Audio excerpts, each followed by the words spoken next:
శాంతి సూత్ర భూమిక బుధవారం పారాయణ. ఓం శ్రీ గురుభ్యో నమః. విహాయ కామాన్యః సర్వాన్ పుమాంశ్చరతి నిస్పృహః నిర్మమో నిరహంకారః శశాంతిం అధిగచ్చతి. ఎవరు కోరికలన్నిటినీ వదిలి నిరపేక్షుడై అహంకార మమకారాలను వీడి సంచరించునో వాడు పరమశాంతిని పొందును. భోక్తారం యజ్ఞ తపసాం సర్వలోకమహేశ్వరం సుహృదం సర్వభూతానాం జ్ఞాత్వాం శాంతిం మృచ్ఛతి. యజ్ఞ తపస్సుల ఫలభోక్తయును సర్వలోకములకు ప్రభువును సర్వభూతములకు మిత్రుడును అగు నన్ను తెలుసుకొని అనగా సాక్షాత్కరింపజేసుకొని యోగి పరమశాంతిని పొందును. శ్రీ సాయి సర్వరూపుడను నేనే అనియు సకల జీవరాశుల యందును భగవానుడు కలడు కాన ఏ జీవరాశిని హింసింపవలదనియు ముఖ్యముగా ఆకలిగానున్న జీవుల తృప్తిపరచిన పరమేశ్వరుడు తృప్తి నొందుననియు పలికిడివాడు. ఒక పరి తాత్యాకోటి పాటీలుని భార్య బాబాను విందు ఆరగింపరమ్మని ప్రార్థించెను. అంత బాబా సాయంత్రము 6 గంటలకు తప్పక వత్తునని తనను కసరకూడదని బల్క ఆమె పరమేశ్వరులకు మేము పూజింతుము కానీ కసరుటయా అనెను. అంత బాబా తప్పక వత్తునని తెలిపాను. ఆమె పోళీలు చేసి పళ్ళెరము నిండుగా నుంచి బాబా అరుదించిన వెంటనే వారిని పూజించి భోజనమిడు ఉద్దేశ్యముతో సర్వసన్నాహములు చేయుచుండెను. బాబా వచ్చదనన్న సమయము మించుచుండెను. ఇంకనూ రాలేదేమాయని వేచి కాచుకొని ఉండే. దంపతులిరువురు బాబాకై ఎదురు చూచుచున్న సమయమున సరిగా 6 గంటలకు ఒక కుక్క వచ్చి పోళీల తినబోయెను. అంతనామె ఆ కుక్కపై ఇనుప ఊచను విసిరెను. ఆ శునకము ఆ వేటు నుంచి తప్పించుకొని పక్కకు తొలగి అతి దీనముగా ఆమె వైపు చూచుచూ అచ్చోటు వీడి చనెను. ఆ దంపతులు రాత్రి వరకు గాంచి బాబా రాకుండుటకు మిగుల విచారించుచు మసీదునకు చని బాబాను దర్శించి వచ్చేదనని తెలిపి ఏల రాలేదని ఆమె ప్రశ్నించెను. అంత బాబా, తల్లి, నేను మాట తప్పు వాడను కాను, నేను వచ్చి తిని నీవు నన్ను తరిమివేసినావు అని పలికెను.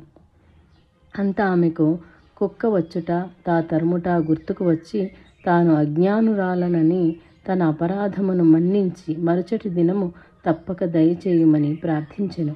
అంత అటులనే అనెను. మరుచటి దినము కూడా ఆమె సర్వసన్నాహములు చేసుకొని బాబా రాకకై నిరీక్షించు సమయమున పొరుగువారి గేదె వచ్చి ఆ తినుబండారములను బయట నుండియే తినుటకు యత్నించ ఆమె గుర్తించనేరక మాయయంతు మునిగిన దగుచు ఒక కర్ర కొని దాని వీపుపై కొట్ట దానికి పెద్ద గాయమై రక్తము చిందెను. అది అచ్చోటు వీడిపోయెను. ఆనాడు కూడా బాబా తన గృహమునకు రానందుకు ఆమె ఖిన్నురాలగుచు బాబా దరికేగా బాబా తన వద్ద కూర్చొని ఉన్న వారికి తన వీపుపై గల గాయమును చూపుచుండెను. ఆమె చని దానిని గాంచి ఇది ఏమి అని అడుగా, నీ ఇంటికి విందారగింప వచ్చి ఉంటిని, కానీ నీవు కర్రతో కొట్టి తరిమితివి అని పలికెను. అంత ఆమె, బాబా, మీరు తెలిపినను గ్రహించలేని పరమ మూఢురాలను, నేనెంతటి అపరాధము గావించితినో కదా అని బాబా పాదములపై పడి విలపింపదొడంగెను. అంత బాబా ఆమెను ఓదార్చి తిరిగి తాను భుజించుటకు వత్తునని తెలిపెను. ఆ మరునాడు గండు చీమల రూపమున విందు ఆరగించిరి. అదియం కూడా ఆమె గ్రహింపలేక మరునాడు బాబా సన్నిధికేగి రాలేదేమేని ప్రశ్నింప తాను వచ్చి ఉంటిననియో ఆమె అసంగిన పేణీలు ప్రేమార ఆరగించితిననియో కావలనన్నా చూడువని కఫినీని పైకి తీయగా బాబా బొడ్డు చుట్టూ అనేకములగు గండు చీమలు నోట పేణీ ముక్కలు కడుచుకొని ఉండెను. ఆ వింత లీలలు గాంచి ఎల్లరూ బాబా సర్వరూపుడనియు సర్వాంతర్యామి అనియు తెలుపుటకే ఇటుల యొనర్చి బోధించిరని ఎరింగి ఆనందించిరి. శ్రీ బాబా ఎల్లవేళలా ఎల్లరును సంతోషముగా ఉండమని బోధించువాడు. సాయి చమత్కారములు ప్రోత్సహించువాడు. ఆనందించలేని వారి జీవితము వ్యర్థమే కదా. సంతోషము సగం బలము. వాక్యముల మనము ఎల్లరము ఎరిగినదే. ఒకనాటి మధ్యాహ్నము బాబా చుట్టూను భక్తులెల్లరూ చేరి ముచ్చటించుచుండిరి. అట్టితరి దామోదర్ ఘనశ్యాం బాబారే ఉరఫ్ అన్నా చించినికర్ అను భక్తుడు అమాయకుడు, నిష్కపటి, ముక్కుకు సూటిగా మాట్లాడు స్వభావము కలవాడు. బాబా కాళ్ళొత్తుచుండెను. మరి ఒక పక్క వేణుబాయి కౌజల్గి అనే వృద్ధురాలు బాబా నడుమును తోముచుండెను. ఆమెను ఎల్లరూ మావిసిబాయి అని పిలుచుచుండువారు. ఆమె మిక్కిలి చమత్కారముగా మాట్లాడేటి స్వభావము కలది. చాలా మంచి మనిషి. బాబా తన భక్తులు తనను ఎటుల సేవించినను నిరాకరించడివాడు కాదు. వారిరువరు అట్లా కాళ్ళు నడుము బట్టుతరి ఇరువురి ముఖములు ఒకపరి దగ్గరకు వచ్చుచుండిడివి. అట్టి తరి మావిసిబాయి అన్నానుగాంచి, ఇంత ముసలివాడవయ్యుండి నన్ను ముద్దిడుకొనుటకు ప్రయత్నించుచున్నావా అనెను. అంత ఆ మాట యందలి చమత్కారమును గ్రహించలేనివాడు అగుట్రచే అన్నా మిగుల ఆగ్రహావేశుడై, నేను వెర్రివాడనా, నన్ను ముసలివాడననుచున్నావా అనుచు ఆమె పైకి జగడమునకు లేచెను. పరిస్థితి విషమించుచుండుటచే బాబా వారిరువురను ప్రేమతో తల్లిని బిడ్డ ముద్దిడుకొనుటలో తప్పేమి గలదు అని సమర్థించి వారిరువురను శాంతింపచేసెను. శ్రీ బాబా దక్షిణలు కొనుటకు అనేక కారణములు కలవు. ఒక పరి బాబా దరికి గోవా నుండి ఇరువురు పెద్ద మనుషులు అరుగుదించిరి. ఆ సమయమందు ద్వారకామాయి యందు హారతి నొసంగుచుండిరి. శ్యామ, నానా, మహల్సాపతి మున్నగు వారు ఎల్లరూ బాబాను పరివేష్టించి ఉండిరి. వారిరువురు త్వరితగతిని బాబా దరికి ఎగిరి. మొదటివాడు బాబాకు ప్రణమిల్లినంతనే బాబా వానిని లేవదీసి ఆశీర్వదించి 15 రూపాయలు దక్షిణ నిమ్మెనను. వెంటనే అతడు దక్షిణ యొసంగెను. ఇంతలో రెండవవాడు కూడా నమస్కరించి 25 రూపాయలు తీసి బాబాకు దక్షిణ నొసంగా, బాబా దానిని ముట్టకయే వానిని తీవ్రముగా చూచుచు, అడుగనిదే నీవేల దక్షిణ నిచ్చెదవో దానిని తిరిగి తీసుకొనుము అని పలికెను. అతడు ఖిన్నవదనుడయ్యెను. అతడు ఆ పైకమును తిరిగి తీసుకొనెను. అంత బాబా సమక్షమున గల శ్యామ, బాబాతో ఏల ఇంత భేదము చూపుచున్నావు? ఒక ధరిని అడిగి తీసుకొంటివి, అడుగకయే హృదయపూర్వకముగా ఇచ్చిన వేరొకరిని నిరాకరించుటయే కాక కోపగించదవేళ అని ప్రశ్నించాను. అంత బాబా వానితో, శ్యామ, విషయం ఎరుంగక ఎందుకటలా యోచించెదవు? నాకు పరుల ధనముతో పని లేదు, నాకు ధనాపేక్ష లేదని నీ వెరుగవా? ఎవరిది వారికి ఇయ్యకుండినా ఎటుల? ఎవరు రుణస్థులో వారల రుణ విముక్తుల చేతును, కానీ అన్యము కాదు. చూడు, ఈ మొదటివాడు తన జీవితమున మిక్కిలి కష్టముల పడుచు, ధనార్జన లేక, కుటుంబ పోషణ మార్గము లేక, కానక ఎంతయో వ్యధనొందుచు, తనకు జీవనోపాధి లభించిన మొదటి నెల వేతనము ఒసంగుదునని పలికియు దానిని మరచెను. అందులకై వానికి జ్ఞప్తికి తెచ్చి గైకొంటిని. మొదటి వేతనమగు 15 రూకలనే అడిగితిని. ప్రస్తుతము అతని వేతనము 700 రూపాయలు. అది అడిగలేదే. ఎవరినైనా ధనమడుగుటకు నాకేమి పని? ఈ రెండవ వాడు నాకెన్నడూ బాకీ లేదు. నేనెందులకు పుచ్చుకొందును? ఈతడెందులకు వచ్చెదనో తెలుపదన ఆలకింపుము. నేనొక పరి సముద్ర తీరమున సంచరించుచుండెడి వాడను. మిక్కిలి శ్రమించి ఉండుటచే ఒక ఇంటి అరుగుపై విశ్రమించి తిని. అంతలో ఆ గృహ యజమాని అరుగుదెంచి నన్ను లోనికి గొనిపోయి తన ఇంటి యందు ఒక గదిలో పరుండజేసెను. మరియు అర్ధరాత్రమున నా గదికి కన్నము వైచి నా యొక్క పై వస్త్రములో మూట కట్టుకొనిన 30,000 రూపాయలను అపహరించినాడు. ఎంతయో శ్రమించి సంపాదించిన ధనమంతయు పోవుటచే నేను మిగుల వ్యాకులత చెంది పిచ్చివాని వలె వీధుల యందు తిరుగుచు 30,000 అని గుణుగుకొనుచు ఉండెడివాడను. అట్టి తరి ఒక ఫకీరు నన్ను సమీపించి, నా కష్టము నెరింగి నాకు అతి ప్రియమగు దానిని 1 వారము విసర్జింపుమని, నాకొక ఫకీరుని చూపెదనని వారిని ఆశ్రయింపుమని, ఈ వారములో అపహరించిన వాడే తిరిగి వచ్చి ఆ ధనముని ఇచ్చి వేయునని పలికెను. నేను అతడు తెలిపినట్టు యునర్చితిని. నా సొమ్ము నా దరికి చేరినది. పిదప నేను ఆ స్థలమును విడిచి వేరొక తావునకు పోవుటకై ఓడను చేరితిని. ఓడ సరంగు నన్ను ఎక్కనీయకుండెను. ఇంతలో ఒక గుమాస్తా అకస్మాత్తుగా అరుగుదెంచి సరంగుకు తెలిపి నన్ను ఓడనెక్కించెను. ఆ వెనుక నేనిటకు చేరితిని, సుఖముగా జీవించుచుంటిని అని పలికి వారిరువురను రాధాకృష్ణమాయి ఇంటికి గొనిపోయి వారికి ఆహార పానీయాదులు చూడమని తెలిపాను. వారెల్లరూ బాబాకు నమస్కరించిన వెనుక బాబా ఆశీర్వాదముల కొని శ్యామ వారిరువురను రాధాకృష్ణమాయి గృహమునకు గొంపోయెను. వారలు భోజనమై విశ్రమించిన పిదప శ్యామ వారలన్నిట్లు ప్రశ్నించెను. బాబాను నేను చాలా కాలము నుండి ఎరుంగుదును. వారెన్నడూ సముద్ర తీరమునకు చెనుట గాని 30,000 రూకల ప్రోగు చేయుట గాని ఆ ధనము పోయి తిరుగు లభించుట గాని ఎరుంగను. ఆ విషయమై మీకేమి బోధపడినది అని అడిగెను. అంతవారలు బాబా తెలిపినవన్నీయు మా జీవితములు జరిగినవి అని తెలుపుచు, మొదటివాడు తాను జీవనోపాధి లేక బాధపడుట, దత్త భగవానునికి మొక్కినంతనే 15 రూపాయల వేతనము గల నౌకరీ లభించుట, తాను ఆ మొక్కును మరచుట మొదలగు విషయముల తెలిపి, శ్రీ సాయి ఏ దత్త భగవానుడు కాన తనంతట తానే జ్ఞప్తికి తెచ్చి మొక్కును తీర్పించెనని తెలిపి, శ్రీ సాయి యొక్క ప్రేమ వాత్సల్యములకు ముగ్ధుడై పరవశించెను. ఇక రెండవ వాడు తన గాథనిటుల తెలిపెను. నేను పూర్వము నిరుపేదను. మిక్కిలి శ్రమించిన వెనుక అదృష్టవశమున నాకు ధనం అధికముగా ప్రాప్తించెను. ఆ ధనమెల్లా నా వద్ద గల ఖజానాలో నిల్వయుంచితిని. నా వద్ద 35 సంవత్సరముల నుండి ఒక వంటవాడు పనిచేయుచుండెను. అతడు అతి మంచివాడు, విశ్వాసపరుడు. నా ఇంటి అందెల్ల విషయములు అతనికి విపులముగా తెలియను. నా వద్ద ఎంత ధనము గలదో, ఎచ్చోట గలదో కూడా ఎరుంగును. ఖజానా తాళము చెవి కూడా అతని యొద్దనే ఉండెడిది. అతనెన్నడూ ఒక్క పైసా అయినను తాకి ఎరుంగడు. అట్టివానికి దురదృష్టవశమున దుర్బుద్ధి కలిగి ఒకనాడు ఖజానా యందు గల 30,000 రూపాయలను అపహరించినాడు. నేనది ఎరింగి పిచ్చివాని వలె సంచరించుచు మిగుల వ్యధనుందు సమయమున ఒక ఫకీరు అరుగుదెంచి భయపడవలదని కోపర్గాంధరిని గల షిరిడీ గ్రామమునందు శ్రీ సాయిబాబాయను మహనీయుడు కలడు.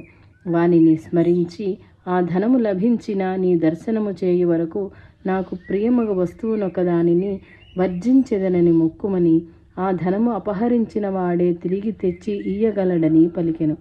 నేను వెంటనే ఫకీరు తెలిపిన రీతిని శ్రీ సాయిబాబాను స్మరించి నాకు ప్రియమగు అన్నమును తినుటను మానితిని. ఆ మరునాడే మా వంటవాడు మిగుల పశ్చాత్తాపమునందుచు తన వల్ల జరిగిన ఘోర అపరాధమును మన్నించమని, తండ్రి వలె ఆదరించిన నీకు చేయరాని ద్రోహము తలపెట్టితనని పలుకుచు ఆ రొక్కమెల్లా ఇచ్చివేసెను. నేను వెంటనే శ్రీ సాయిబాబాను దర్శించు నిమిత్తము ఓడనెక్కుటకు పోవ ఓడ సరంగు ఎక్కనీయకుండెను. ఇంతలో ఒక గుమాస్తా వచ్చి ఓడ సరంగుకు తెలిపి ఓడనెక్కించుటచే నేను సురక్షితముగా ఇచ్చటకు చేరి సర్వేశ్వరుడకు శ్రీ సాయిని దర్శించి ధన్యుడనైతిని అని తెలిపెను. ఇది విన్నవారలు విస్మయులై బాబాను కీర్తించిరి. దహను గ్రామమునకు దేవు మమలతదారుడుగా నుండెను. వాని తల్లి అనేక నోములు వ్రతములు ఆచరించి ఉండెను. వాటన్నిటికీ కలిపి ఉద్యాపన చేయుటకు 200 మందికి భోజనమిడుటకు సంకల్పించెను. దానికి ఒక ముహూర్తము నిర్ణయించి ఆ శుభకార్యమునకు శ్రీ బాబాను విచ్చేయమని, బాబా వచ్చినా తమకు తృప్తిగా ఉండునని, ఆనందముగా ఉండినని తెలియచేయుచు బాబు సాహెబ్ జోగ్నకు దేవు జాబు వ్రాసెను. దానిని బాబాకు చదివి వినిపించెను. అంత బాబా వానితో, నన్నే గుర్తుంచుకొనిన వారి వద్దకు నేను పరుగున పోయేదను. వారిని నేనెన్నటికీ మరువను. నాకు పోవుటకు బండ్లు గాని వాహనములు గాని పని లేదు. నేను తప్పక వత్తునని, 2 వెంటకొని వత్తుననియో తెలియచేయము అని తెలిపెను. జోగు వ్రాసిన జాబును చూచుకొని తన గృహమునకు బాబా అరుగు తెంచుచున్నాడని మిక్కిలి సంతసించెను. సాయి ఎన్నడూ షిరిడీ వదిలిపోకుండినను తన ప్రార్థనను మన్నించి వత్తునని తెలిపినందులకు అమితానందభరితుడయ్యెను. ఉద్యాపనమునకు కొలది దినములకు ముందుగా దహనుకు ఒక బెంగాలీ దుస్తులు ధరించిన సన్యాసి గోరక్షణ సేవకై చందాలను పోగు చేయుటకు వచ్చెను.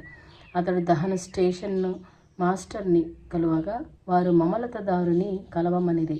అంత ఆ సన్యాసి దేవు వద్దకు రాగా గ్రామములో రావు సాహెబ్ సర్వోత్తమ శెట్టి చందాలను వసూలు చేయుచుండుటచే కొలది కాలము తదుపరి రమ్మనమని తెలిపి పంపివేసెను. దేవుగారింట శుభకార్యము జరుగు దినము అరుగుదెంచెను. ఆనాడు వారి వాకిట 10 గంటలకు టాంగాపై ఒక సన్యాసి రాగా చందాల కొరకు అరుగుదెంచెనని భావించి పని తొందరలో ఉంటినని తెలిపెను. అంత సన్యాసి తాను చందాల కొరకు రాలేదని, భోజనమునకు వస్తినని, తన వెంట 2 బాలురు కూడా కలరనియో తెలిపెను. అంత దేవు మిగుల ఆనందముతో వారికి స్వాగతము పలికి, చాలా సంతోషం, తప్పక భోజనమునకు వేంచేయుడు. భోజనమునకు ఇంకను 2 గంటల వ్యవధి కలదు కాన వారి కొరకు ఎచ్చటకు కబురు పంపవలెనని అడిగెను. అంత సన్యాసి తనంత తానే ఆ సమయమునకు వత్తునని పలికి తిరిగి 12 గంటల వేళకు ఇరువురు బాలురతోడ వచ్చి వింద ఆరగించెను. దేవ బాబా వచ్చునని వారిని పూజించి సేవించవచ్చునని మిగుల ఆశతో నుండి బాబా రానందులకు విచారించుచు జోగునకు లేఖ వ్రాసెను. అంత లేఖను గాంచి బాబా వానితో, నేను మాట తప్పితిననుకొనుచున్నాడు. నేను నా మాట నిలుపుకొనుటకై ఎంత శ్రమనైనను పడుదును. సన్యాసి చందాల కొరకు అరుగుదెంచెనని భావించినాడు. భోజనమునకు నాతో పాటు మరి ఇరువురు కూడా వచ్చియుండిరి కదా, తాను గుర్తించలేదు అని బలికెను. బాబా పలుకులను జోగు లేఖ ద్వారా నెరింగిన దేవ్ ముందు చందాలకే సన్యాసి వచ్చుటచే మోసపోయి తినని తన దైవమగు బాబా తన గృహమునకు అరుగు తెంచి తనను పావనమునర్చిరని ఎరింగి మిగుల ఆనందించెను. క్రీస్తు శకము 1917లో హోళీ పండుగకు ముందు రోజు రాత్రి హేమాద్రి పంతు శ్రీ సాయి నామమును జపించుచు శయనించెను.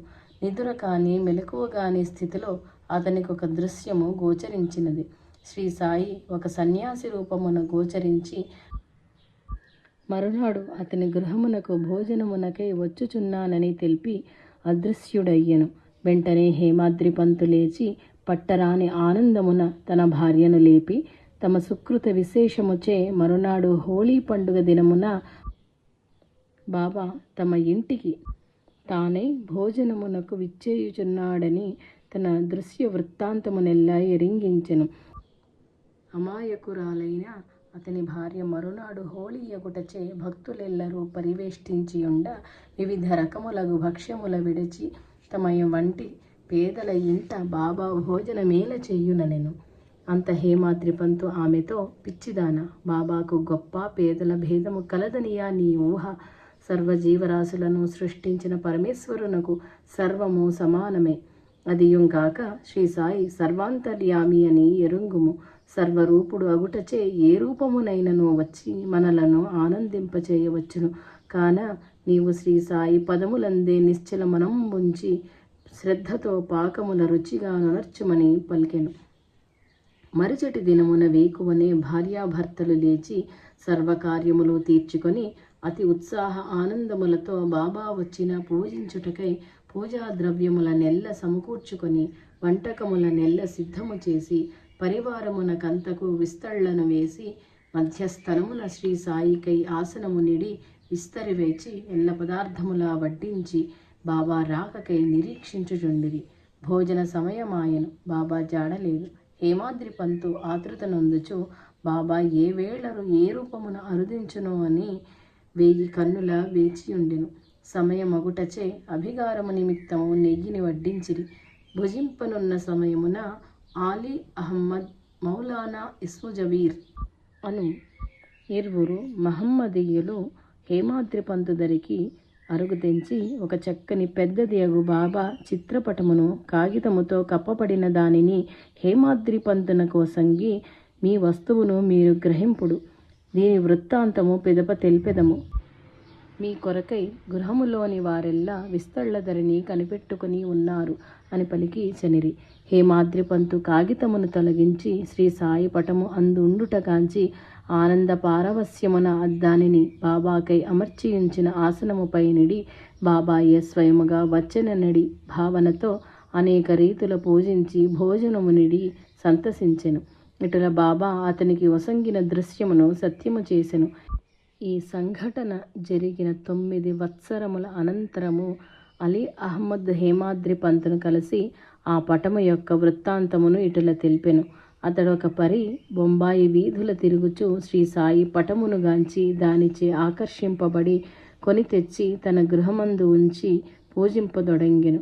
మహాత్ములనిన భక్తి శ్రద్ధలు గలవాడు అగుటచే అనేకుల మహనీయుల పటములను తన ఇంట నుంచెను. ఆలీ అహ్మద్నకు కాలుపై కురుపు లేచెను. దాని బాధచే దాని చికిత్స కొరకై తన బావ మరిదియగు నూరు మహమ్మద్ పీర్ భాయ్ ఇంట 3 మాసములు నివసించెను. అట్టి తరి నూరు మహమ్మద్ తన గురువుగారగు అబ్దుల్ రహమాన్ యొక్క చిత్రపటములను ఎల్లరకు పంచి ఆలీ అహ్మద్నకు కూడా వసంగెను. పిదప నూర్ మహమ్మద్ ఒక పటమును తమ గురువుగారికి కూడా ఇయ్యచెనెను. వారు విగ్రహారాధనను నిరాకరించువారు అగుటచే ఆ పటమును పూజింప నిరాకరించి దానిని తొలగించమని పలికిరి. అంతనాతడు కించిత్ బాధనుంది తన గురువు గారి భావనను ఎరింగి తన వద్దనున్న పటములనెల్లా తొలగించెను. తానొసగిన వారెల్లరి వద్ద నుండి కూడా పటముల తొలగించమని పలికెను. అట్టితరి ఆలీ అహ్మద్ తన ఇంటి అందలి పటముల కూడా తీసివేయమని తన స్నేహితుని ఇంటికి పంపెను. పిదప 2 మాసముల అనంతరము ఆలీ అహ్మద్ తన గృహమునకేగెను. అట్టితరి ఇల్లంతయు పాడుపడినట్లుండెను. మహనీయుల పటములు ఎల్లా తొలగించబడి ఉండెను. కానీ శ్రీ సాయినాథుని పటము మాత్రము యథాస్థానమున ఉండుటగాంచి మిగుల ఆశ్చర్య ఆనందముల నొందుచు అది అటులనే ఉంచిన తన బావమరిదిగాంచి తొలగించునన్న భయమున దానిని బీరువాయందు భద్రపరిచి తన మిత్రుడును సజ్జనుడును అగు మౌలీనా యస్ముజవీర్ను కలిసి వాని సలహా ప్రకారము ఆ పటమును హేమాద్రి పంతునకు తెచ్చి వశంగా నిర్ణయించి హోళీ పండుగ నాడు ఇరువురు చని హేమాద్రి పంతునకు వసంగిరి. శ్రీ సాయి లీలల నెరుంగవలెననిన వారి దయా కృపలు పొందిన వారలకే సాధ్యము కాని అన్యుల తరము కాదు. శ్రీ సాయి తన భక్తులెల్లరకు ఇటుల తెలిపెను. నా ఎందెవరికి దృష్టియో వారి ఎందే నా కటాక్షము. నమ్మినను నమ్మకున్నను గలను. నమ్మిన వారికి గోచరుండ ప్రేమ దయ భక్తి విశ్వాసములే నే కోరునవి. భక్తితో పత్రి నిడినా చాలును. భక్త హృదయ బంధితుడను. నన్ను నమ్మిన వారు నాశమెరుగరు. శ్రీ సాయిని ఆశ్రయించిన వారలు సదా ఎంతయో సుఖ సంతోషములతో జీవించుచుండెడి వారు. కాకాసాహెబ్ బాబాను దర్శించిన కొలది కాలమునకు తన కుమారునికి నాగ్పూర్లో ఉపనయనము జరుప నిశ్చయించి బాబాను రమ్మని అతి వినయముతో ప్రార్థించెను. సుమారు ఆ ముహూర్తమునకు 2 దినముల అనంతరము నానాసాహెబ్ చందోర్కరు తన పెద్ద కుమారుని వివాహము గ్వాలియర్లో జరుపనించి అతడు కూడా భక్తి ప్రేమలతో బాబాను ఆహ్వానించెను. శ్రీ సాయి వారిరువురకు తన ప్రతినిధిగా శ్యామాను కొనిపొండని పలికి శ్యామాతో తాను గయలో కలియుదునని పలికెను. బాబా ఎందుల కటుల అనిరో ఏరును ఎరుంగరు. అంత శ్యామ బాబా అనుజ్ఞగొని మొదట నాగ్పూర్ వెళ్ళి ఉపనయనమునకు వెళ్ళెను. అచ్చట కాకాసాహెబ్ దీక్షిత్ శ్యామాకు 200 రూపాయలను ఇచ్చెను. ఉపనయనము ముగిసిన వెనుక అచ్చట నుండి గ్వాలియర్ వెళ్ళెను. అచ్చట నాన్న శ్యామాకు 100 రూపాయలనిచ్చెను.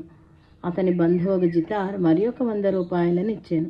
ఆ 2 శుభకార్యములా చూచుకొని శ్యామ కాశీయాత్రకు పోయి అచ్చట గల జితార్ లక్ష్మీనారాయణ మందిరములో మిక్కిలి గౌరవింపబడి అచ్చట నుండి అయోధ్యకేగెను. అచ్చట కూడా శ్రీరామ మందిరమునందు బస ఏర్పాటు చేసి శ్యామను ఆదరించిరి. కాశీలో 2 మాసములు ఉండి అయోధ్యలో 21 రోజులు ఉండి అచ్చట నుండి గయ చేరెను. గయా స్టేషన్ చేరగానే ఆ ఊరి యందు ప్లేగు వ్యాపించి ఉన్నదని తెలుసుకొని వ్యాకులము చెంది సత్రమునందు బస చేసెను. ఉదయమున ఒక పాండా శ్యామ వద్దకు పోయి గయపోవు యాత్రికులెల్లరూ బయలుదేరుచున్నారని ఈతనిని కూడా బయలుదేరమని అనెను. అంత శ్యామ గయలో ప్లేగు వ్యాధి గలదా అని ప్రశ్నింప లేదని తెలిపి అతనిని స్వయముగా తన ఇంటికి పాండా గొనిపోయెను. ఆ పాండా సంపన్నుడు. అతని గృహము అతి విశాలముగా చక్కగా నుండెను. ఇంటి యందు ప్రవేశించగానే ఎదురుగా పెద్దదైన బాబా పటము కాన్పించెను. దానిని కాంచినంతనే శ్యామ శ్రీ సాయిని కాంచినంత ఆనందమును పొంది పండాను ఆ పటమెచ్చటి నుండి తెచ్చినావని ప్రశ్నించెను. అంతా ఆ పండా తన అనుచరుల వలన శ్రీ సాయి కీర్తి విని తాను 12 సంవత్సరములకు పూర్వము షిరిడీ పోయి ఉంటినని అట్టితరి తను శ్యామ ఇంటికేగి వాని ఇంటగల ఈ బాబా పటమును గాంచి కోరగా వారు ఒసగినారని తెలిపెను. అంత శ్యామ ఆశ్చర్యమునకు మేరలేదు. నేను నిన్ను గయలో కలియుదునన్న బాబా వాక్యములు తలుచుకొనుచు ఆ పండాకు నేనే ఆ శ్యామాని అని తెలిపి బాబా లీలల వానికెరింగించెను. అంత ఆ పండ తన అదృష్టమునకు ఎంతయో పొంగిపోవచ్చు శ్యామాను ఎంతయో పొగడి గౌరవ ప్రేమలతో ఆదరించి ఆనందించెను. ఒకనాడు బాబా తాత్య శ్యామ తదితరులతో కలిసి లెండి తోటకు పోవచ్చు మార్గమధ్యమున మేకల మందను చూచి వాని నుండి 2 మేకలను 32 రూపాయలకు కొనెను. శ్యామ మొదలగు వారు ఆ మేకలు 2ను కలిసి 8 రూపాయలకు మించి ఖరీదు చేయవని, అనవసరముగా అంత ద్రవ్యమును వ్యయమేలా చేయవలయునని బాబాను ప్రశ్నించిరి. అత్త బాబా, నాకు ఇల్లు గాని వాకిలి గాని కుటుంబము కానీ లేదు, నేను ధనము నిల్వ చేయనవసరము లేదు అని పలికి మరి 4 రూపాయల శనగలు కొని ఆ రెంటికి నీ పెట్టి వాటిని తిరిగి ఆ మేకల వానికి ఇచ్చివేశెను. బాబా యొక్క విచిత్ర చర్యలను గాంచుచు వారలు దాని అర్థమేమి అని అడిగిరి. అంత బాబా వారితో, నేను ఈ బేరములో మోసపోతినని మీరు భావించిరి, కానీ వాటి పూర్వ వృత్తాంతము వినుడు. వీరిరువురు పూర్వజన్మలో నా మిత్రులు, ఇరువురు సోదరులు. మొదట ఇరువురు అన్యోన్యముగా ఉండేవారు. పెరుగుచున్న కొలది ఇరువురు ఒకరికొకరు శత్రువులైరి. పెద్దవాడు సోమరి, చిన్నవాడు చురుకైనవాడు. వారిరువురు అసూయాగ్రస్తులైరి, ఒకరినొకరు చంపుకొనిరి. వారలు నా మిత్రులగుటచే నాకు వారిని చూడగానే దయ కలిగి వారికి కొంత సుఖము నీయనిచ్చగలిగి అటుల ఉనర్చితిని. మీరలు ఇష్టపడకుండుటచే మరలా వారి యజమానికి ఇచ్చివేసి తిని అని తెలిపాను. అంత బాబాకు జీవులపై గల దయకు ప్రేమకు ఎంతయో తన్మయులైరి. ఒకప్పుడు బీబీదేవ్ గారు సకుటుంబముగా షిరిడీ పోయి బాబాను దర్శించెను. వారికి ప్రతిదినము భగవద్గీతలోని ఒక అధ్యాయము పారాయణ చేయుట వాడుకలో నుండెను. భగవద్గీతకు మరాఠీలో వ్యాఖ్యను జ్ఞానేశ్వరి అందురు. ఆ జ్ఞానేశ్వరిని పఠింపవలెనని కోర్కెయుండెడిది, కానీ దానిని అర్థము చేసుకొనలేకయుండెను. శ్రీ బాబాను దర్శించి వారి ఆశీర్వాదము పొందినచో దానిని చదువగలనని, అంతదనుక చదువలేనని ఎంచి దానిని చదువుట మానెను. షిరిడీ వెళ్ళినంతనే జోగ్ దేవుని, జ్ఞానేశ్వరి చదువుచుంటివా అని ప్రశ్నించెను. దేవు తనకు కోర్కె కలదు గాని చదువ శక్తి లేక ఊరకుంటిననియో, బాబా అనుజ్ఞ లభించిన చదువగలననియో పలికెను. అంత జోగు ఒక పుస్తకమును బాబాకు ఒసంగిన వారు పవిత్రమునర్చి ఒసంగదరని, ఆ వెనుక చదువగలవని సలహా ఇచ్చెను. కానీ దేవు బాబాకు తెల్ప పని లేదనియు, సమయం ఆసన్నమైనచో వారే ఆశీర్వదింతురనియు పలికి ఊరకుండెను.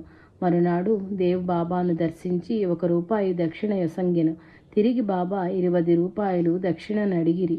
అవి యొసంగెను. ఆనాడు రాత్రి బలక్రమ్ ఎనువానిని కలిసి బాబా ఆశీర్వాదమును పడయుటెట్లని ప్రశ్నింప పెదప తెల్పెదనని బలక్రమ్ తెలిపెను.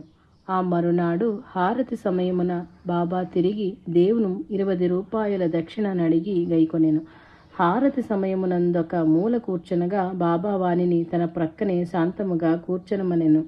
హారతి ముగిసిన వెనుక జనులెల్లరూ చనిన పిమ్మట దేవు బలక్రమ్ దరికేగి వానికి బాబా వద్ద కలిగిన అనుభవములను, బాబా వానికెటుల ధ్యానాదులు తెలిపిరో అవి ఎల్లా తెలుపమని అడిగెను. అతడు తెలుపబోవునంతలో చందు అను కుష్ఠురోగిని పంపి బాబా దేవును తన వద్దకు కొని రమ్మనెను. దేవ్ చనినంతనే బాబా వానితో ఏమి మాట్లాడుచుంటివి అని ప్రశ్నించెను.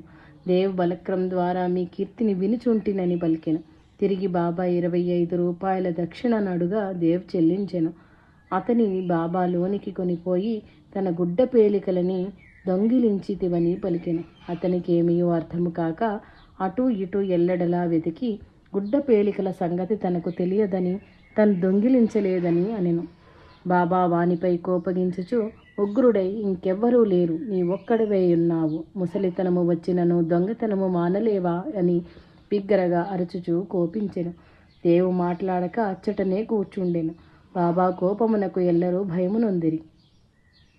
1 గంట గతించిన వెనుక బాబా అతనిని బసకు వెళ్ళుమనెను. బసకు చని దేవ్ బాబా వద్ద జరిగినదెల్లా జోగునకు బలక్రమునకు తెలియచేసెను. సాయంకాలము శ్రీ సాయి ప్రత్యేకముగా దేవుని హారతికి తప్పక రమ్మనమని కబురు చేసెను. నా మాటలు దేవునకు కష్టము కలుగచేసి ఉండనోపును గాని అతడటుల చేయుటచే నేను అనవలసి వచ్చెనని బల్కెను. బాబా దేవుని తిరిగి 12 రూపాయల దక్షిణ అడుగా అతడు వానిని సమర్పించుకొనెను. దేవు బాబాకు నమస్కరించగా, ఏమి చేయుచున్నావని బాబా ప్రశ్నించెను. ఏమీయూ లేదని దేవు పల్క, జ్ఞానేశ్వరిని పఠింపుమని ప్రతినిత్యము వాడాయందు దానిని కొంచెము పఠించి ఎల్లరకు బోధించమని అనెను. తానే జలతారు శాలువను కప్పనుండా పరుల వద్ద నుండి గుడ్డపేలికల నేల దొంగిలించదవు అని పలికెను. అప్పుడు దేవు బాబా తన నేల కోపగించెను, గ్రహించెను. తనంతట తాను ఎల్ల విషయములు బోధింపనున్న పరులను ఏల అడుగుటాయని బాబా వానిని ప్రశ్నించిది. అతడు ఆశించినది బాబా తన కొసంగుటచే మిగుల సంతోషమునుంది బాబాను పూజించి సేవించి అనుజ్ఞనుంది చనెను. 1 వత్సరము తదుపరి బాబా దేవునకు స్వప్నమును గోచరించెను. బాబా ఒక ఎత్తుగ స్థలమున కూర్చుండి దేవును జ్ఞానేశ్వరి బోధపడుచున్నదాయని అడిగెను. దేవు బోధపడుట లేదని తెలిపెను. మీ కృపా కటాక్షములు ఉన్నా గాని బోధపడుట చాలా కష్టమని ప్రార్థించెను. అంత బాబా వానితో, నీవు తొందరపడుచున్నావు, నిదానముగా నా సమక్షమున చదువు అని తెలిపి, ఏమి చదువువలెనని అడుగా ఆధ్యాత్మ రామాయణము చదువుమని తెలిపెను. ఆ గ్రంథమును తెచ్చినంతలో స్వప్నము చెదిరిపోయెను. అంతలో దేవు మేల్కాంచి తనకు గోచరించిన దృశ్యమునకు మిగుల సంతసమునొందెను. ఒకానొక సమయమున శ్రీ సాయి గోదావరి ఒడ్డున ఏకాంతముగా కూర్చుని చిలుము త్రాగుచుండెను. అట్టితరి ఆ మార్గము గుండా పో ఒక బాటసారి బాబాను గాంచి నమస్కరించి దరి చేర్చి కూర్చుండెను. అంత అతనికి బాబా చిలుమునందించెను. వారిరువురు అటులున్న తరి సమీపమున ఒక కప్ప పాము నోటపడి తప్పించుకొనజాలక దీనముగా అరచుచుండెను. వెంటనే ఆ బాటసారి ఆ దిక్కునకు గాంచి, పాము నోట కప్పపడినది, దాని ఆయువు తీరినదని బల్కెను. అంత బాబా వానితో, అది అటుల జరుగ వీలు లేదు, రక్షించువాడను ఇటనుండా కప్ప ఎటుల మరణించును అని పలుకుచు ఆ స్థలికి ఏగెను. బాటసారియు చనెను. బాబా ఆ పామును గాంచి, ఓరి వీరభద్రప్ప, ఇంకను నీ క్రౌర్యము పోలేదా? పామువై పుట్టితివి. ఓరి చెన్నప్ప, హీన జన్మంబులనెత్తియుంగూడా మీరలు మీ గుణములు పోనిచ్చుకొనకుంటిరి. మీకెన్నటికి బుద్ధి వచ్చును? ఛీ, పొండ ఆవలకు, ఇకనైనను బుద్ధి కలిగి సంచరించుడు అని మందరించిన తోడనే పాము కప్పను విడచెను. పాము పొదలోనికి, కప్ప నీటిలోనికి బోయెను. ఇదెల్లా గాంచుచుండిన ఆ బాటసారి బాబాకు ప్రణమిల్లి, ఏమి బాబా, అటుల పాము కప్పలతో మాట్లాడితిరి, అవియు మీ మాటలను ఆలకించి అటులనే చేసినవి, ఇదివి ఎల్లా చాలా వింతగానున్నది, వాటి సంగతి విశదపరచుడని ప్రార్థించెను. అంత బాబా వారికిట్లు తెలిపెను. ఎట్టి వారి పూర్వకర్మలు వారిని వెన్నంటియే ఉండును, వాటిని అనుభవించక తీరదు. ఒకానొకప్పుడు ఈ వీరభద్రప్ప ఒక గ్రామములో నుండెడివాడు. అధిక ధనవంతుడు, పరమ లోభి. ఈతని భార్య పరమ సాధ్వి, చాలా ఉత్తమురాలు. ఆ గ్రామమున ఒక పురాతన శివాలయము కలదు. అది చాలా శిథిల అవస్థయందు గలదు.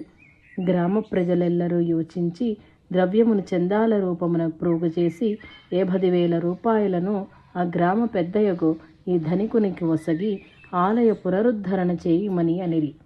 అతడు వారెల్లరినీ చక్కని మాటలతో మోసపుచ్చి ధనమెల్లా తాను అపహరించెను.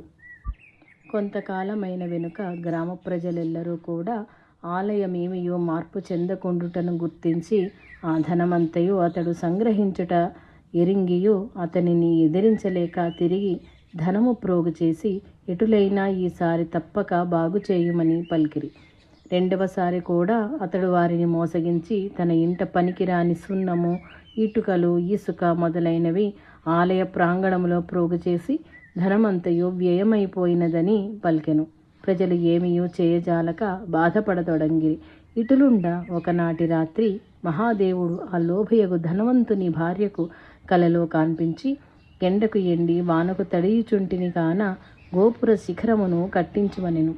అంతా ఆమె స్వప్నమును తలపోసుకొని ఎంతయో ఆనందించి ఆ వృత్తాంతమంతయును భర్తకు తెల్ప, అతడు ధనం వ్యయమగునని తెలిచి, ఇది అంతయు మోసమని, భగవంతుడు పక్కనే పరుండిన నాకేల గోచరించలేదని, అనవసరముగా యోచించవలదని పలికెను. ఆమె చేయునది లేక ఊరకుండెను. మరునాడు తిరిగి ఆమెకు స్వప్నమున శివుడు గోచరించి, బిడ్డ, నీవు నీ స్వంత ధనముతో నా ఆలయ మరమ్మత్తుల చేయుము అని పలికెను. ఆమె ఆ స్వప్న వృత్తాంతమును తలుచుకొని ఎటులైనా తన ధనము వెచ్చించి చేయ నిశ్చయించి భర్తకు తెలిపెను. ఇంక చేయునది లేక అతడు ఆమె నగలను పొలమును తానే అతి చౌకగా కొని ఆ ధరకు ఒక చెవిటి నేలను ఆమె కొసంగి దానిని విక్రయించి దేవాలయపు పనిని చేయించుకొమ్మని పలికెను. ఆ యొసంగిన నేల ఒక దుబాకీ అతని వద్ద తాకట్టు పెట్టెను. ఆ దుబాకీని మోసగించి తన వశము చేసుకొనెను. ఇటుల ఆ లోభి ఆ దుబాకీని, భార్యను, ఆఖరుగా మహాదేవుని కూడా మోసగించెను. కాలక్రమమున వారెల్లరూ గాలివానలకు చిక్కుకొని మరణించిరి. మరుచటి జన్మమునందు ఆ లోభి మధురయందు ఒక బ్రాహ్మణ కుటుంబమున వీరభద్రప్పయను నామమున జన్మించి పెరుగుచుండెను. ఆ ఊరనే గల అర్చకుని ఇంట అతని భార్య గౌరీ అనడి పేర జన్మించెను. ఆ తండ్రి కుమార్తెలు ఇరువురు నాకు ఆప్తులు, నా దరికి వచ్చుచుండువారు. అతడు తన కుమార్తె కొరకు వరుని తేవలెనని మిగుల చింతించుచుండెను. అట్టి సమయమున వీరభద్రప్ప ధనార్జన కొరకు ఊరూరా తిరుగుచూ నా దరికి అరుగుదెంచెను. వారెల్లరి పూర్వజన్మలను ఎరుంగుటచే ఆ బాలికను ఇతనికిచ్చి వివాహమునరింపుమని పూజారికి తెలిపి తిని. అతడటులనే వివాహమునరించి తన ఇంటనే ఉంచుకొని తన వద్ద గల కొంత పొలము గౌరీ పేర వ్రాసెను. జన్మ మారినను వీరభద్రప్పకు ధన వ్యామోహము గాని లోభిత్వము గాని పోలేదు. వివాహమునకు తోడ్పడుటచే నా వద్దకు తరచూ వచ్చుచూ నన్ను అభిమానించెడివాడు. పేదరాలైన దుబాకి అప్పుడు చెన్బసవప్ప అను పేర ఆలయ యజమానికి కుమారుడుగా జన్మించెను. అతడు సన్మార్గ ప్రవర్తనుడై దైవభక్తి గలవాడై తరచూ నా వద్దకు అరుదించుచుండెడివాడు. అతనికి పూజారి కుటుంబముతో మంచి మైత్రి ఉండెడిది. ఇటులుండ కొలది కాలమునకు ఆమె పేరుగల పొలమునకు ధర పెరిగి వారు ధనవంతులైరి. వీరభద్రప్ప భార్య ధనమంతయు తనదే అనడి భావనతో ఆ ధనమును వ్యయము చేయక ఇంకనూ అభివృద్ధికి తేవలెనని అనేక రీతుల యోచించుచు నిత్యము భార్యతో తగులాడదొడంగెను. ఆమె అది ఎల్లా భరింపజాలక నా వద్దకు వచ్చి మొరలిడగా నేనామెను ఓదార్చి అది ఎల్లా ఆమె హక్కు అని తన ఇచ్చ వచ్చినట్లు ఉపయోగించుకొమ్మని సలహా నొసంగితిని.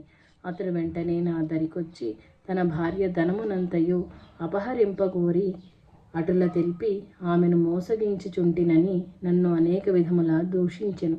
నేనేమియూ బదులు పలుకక యూరకుంటిని. ఆమె భర్త ప్రవర్తనకు మిగుల బాధపడందుచు రాత్రి అంతయు నిద్రలేక వెతనొందెను.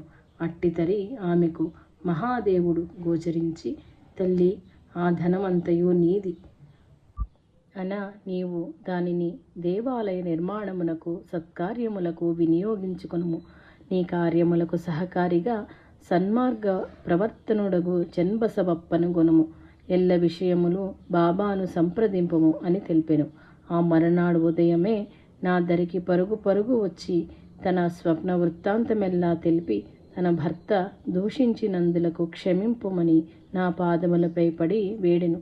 నేను ఆమెను శాంతవచనములతో నూరడించి చెన్బసవప్పను తోడి చేసుకొని ఆ ధనమును సత్కార్యములకు వినియోగించమని పలికితిని.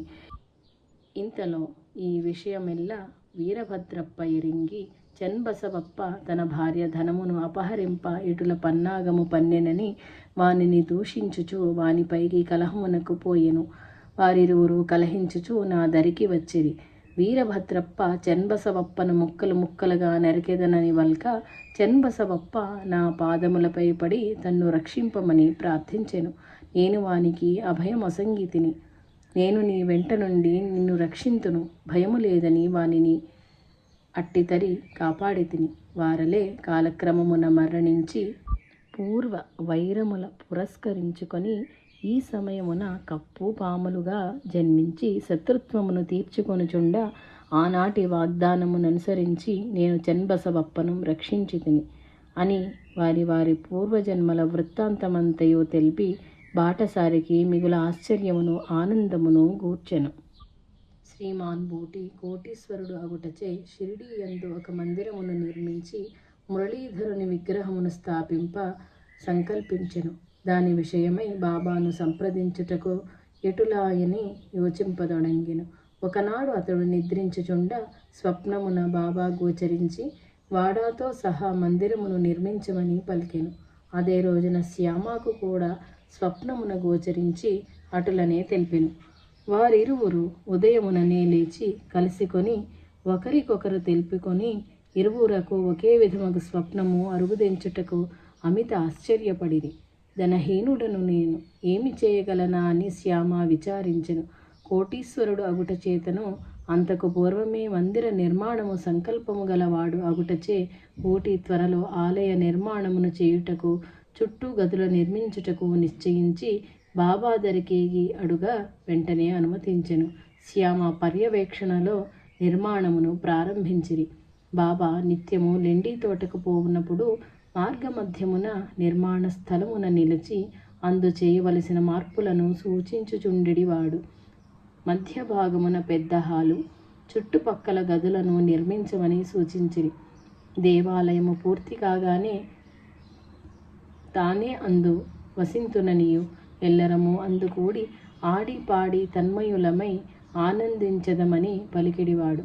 ఆలయ నిర్మాణము పూర్తి అయినది. మురళీధరుని విగ్రహము చేయుటకు శిల్పులు నియమించిరి.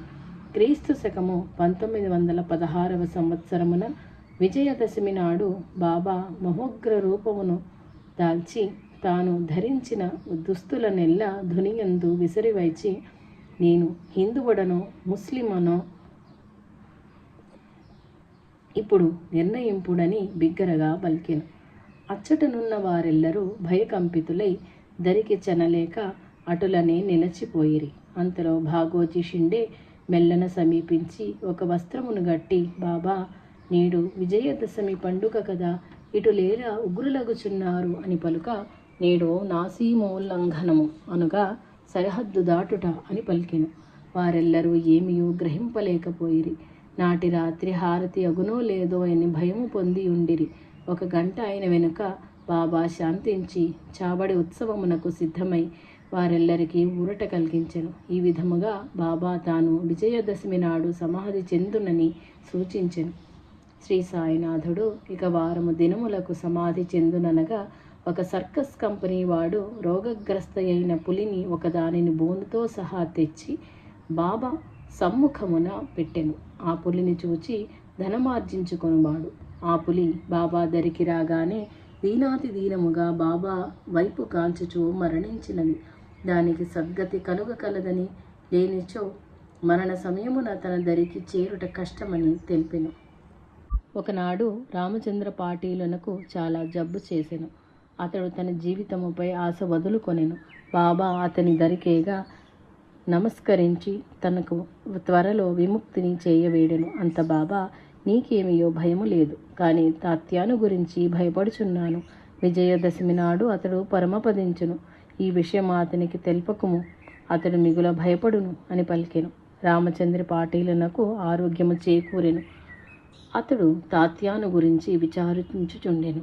ఇంతలో తాత్య రోగగ్రస్తుడయ్యెను. మంచము పట్టెను. ఆశ్వయుజ మాసము వచ్చుచుండెను. రామచంద్ర పాటీలు తాత్య గురించి ఆతృత చెందుచుండెను. ఇది ఇటులుండ బాబాకు జ్వరము తగిలెను. బాబా వజేయనున అతని పిలిచి రామ విజయమును పారాయణ చేయుమనెను. మరణకాలమున ముందు ఆ గ్రంథమును పారాయణ చేయుట వాడుకలో ఉన్నది. పరమేశ్వరుడుకు సాయి ఎల్లరకు బోధించుటకై 15 దినములు అతనిచే పారాయణ చేయించెను. బాబా దరిని పాత ఇటుక ఉండెడిది. దానిని ఎంతయో జాగరూకతతో చూచుచూ దానిపై చేయి నిడుకొని కూర్చుండువాడు. బాబా లేని సమయమున మసీదు శుభ్రము చేయు కుర్రవాని చేతిలో ఆ ఇటుక రాయి విరిగెను. బాబా తిరిగి వచ్చి ఆ విషయము తెలుసుకొని చాలా దుఃఖించే, ఈ ఇటుక సామాన్యమైనది కాదు, అది విరుగుట వలన నా అదృష్టమే నశించెననెను. అచ్చటనున్న వారెల్లరూ నిర్జీవమైన ఇటుకపై బాబాకంత వ్యామోహమేలాయని తర్కించుకొనిది. మానవ శరీరధారి అయినప్పుడు పరమేశ్వరుడు కూడా సామాన్య మానవుని వలనే ప్రవర్తించుననుటకు ఇది తార్కాణము. ఒకనాడు బాబా లక్ష్మీబాయి షిండే అనునామెను పిలిచి చాలా ఆకలిగా ఉన్నదని పలికెను. ఆమె వెంటనే చని రొట్టె కూర చేసి పరుగున కొని తెచ్చెను. వెంటనే బాబా ఆ రొట్టెను కుక్కకు పెట్టెను. అంత ఆమె, నీకెంతయో ఆకలిగా గలదని నేను శ్రమపడి చేసిన రొట్టెను కుక్కకేలా పెట్టితివనా? అమ్మ, సర్వజీవరాశుల ఆకలి తీర్చిన నా ఆకలి తీరును అని బాబా సమాధానపరిచెను. లక్ష్మీబాయి మిగుల ధనవంతురాలు, సుగుణవతి. రాత్రింబవళ్ళు బాబా సేవ చేసెడిది. రాత్రి సమయములందు భక్త మహల్సాపతి, తాత్య, లక్ష్మీబాయి తప్ప తదితరులెవ్వరూ ద్వారకామాయి వచ్చుటకు సమ్మతించెడివాడు కాదు.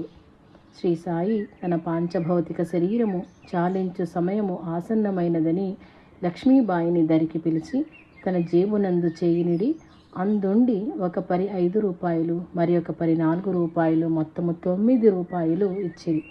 అవి నవవిధ భక్తులు దరి నుంచి కొనుమని సూచించుటకై ఇయ్యబడినవి. ఆమెకు ధనమునకు లోటు లేదు కదా. ఆమె వాటిని శ్రద్ధగా జీవితాంతము వరకు భద్రపరిచి పూజించెడిది. బాబాకు అస్వస్థత అధికమగుచుండెను. విజయదశమి సమీపించుచుండెను. బూటి విగ్రహస్థాపన ఎటుల జరుగునా, బాబా ఎన్నడు మందిరములో అడుగిడునాయని వేచియుండెను.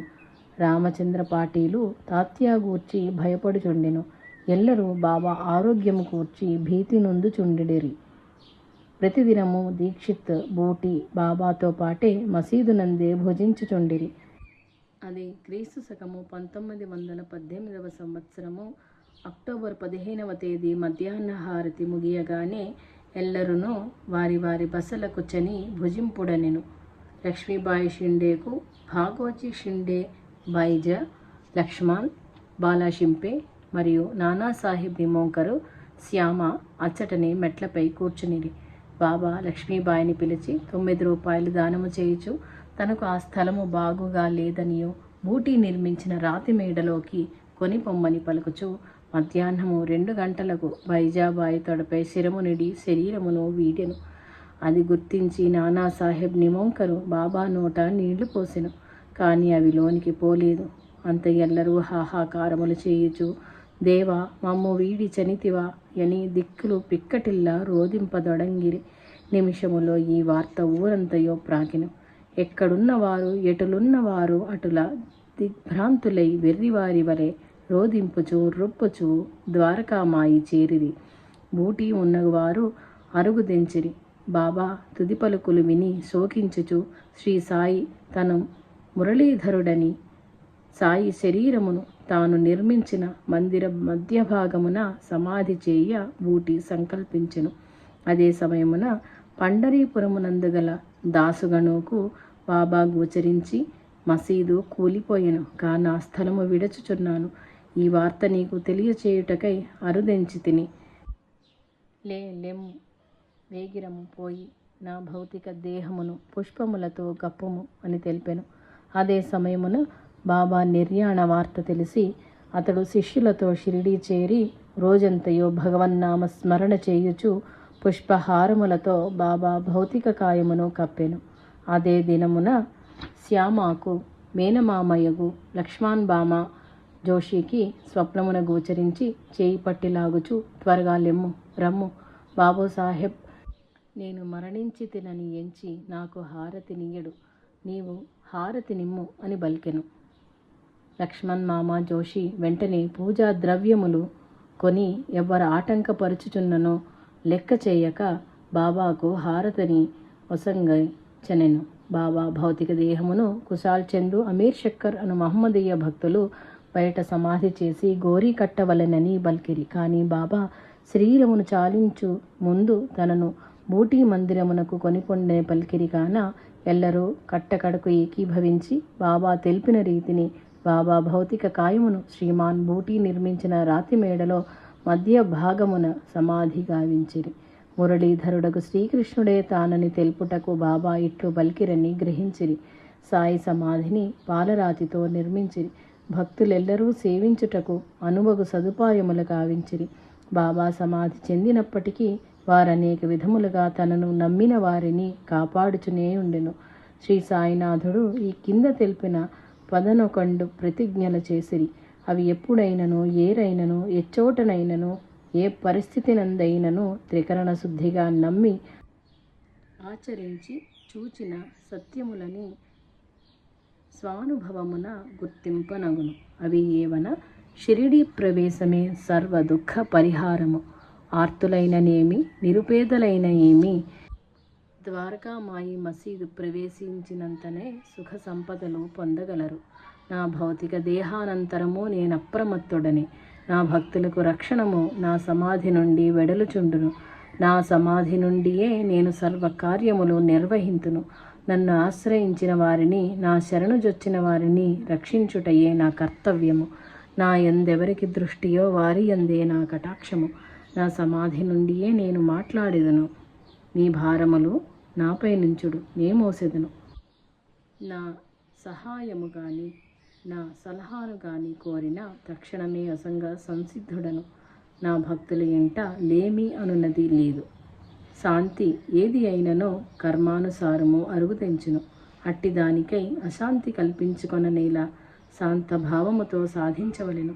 ఏ కార్యముకైనను శాంతము వలయు కదా. ప్రభుని చేరుటకు శాంతము వలయు. భగవత్ చింతన గల వారికి శాంతి అలవడును. శాంతము కష్టములను ఎదుర్కొనును కాన శాంత జీవనము వలయు. ఏతత్ సర్వం శ్రీ సాయినాథార్పణమస్తు. శ్రీ సాయినాథ సుప్రీత సుప్రసన్నో వరదో భవతు. మమ ఇష్టకామ్యార్థఫలసిద్ధిరస్తు. హరి ఓం తత్సత్. ఓం శాంతి శాంతి శాంతి.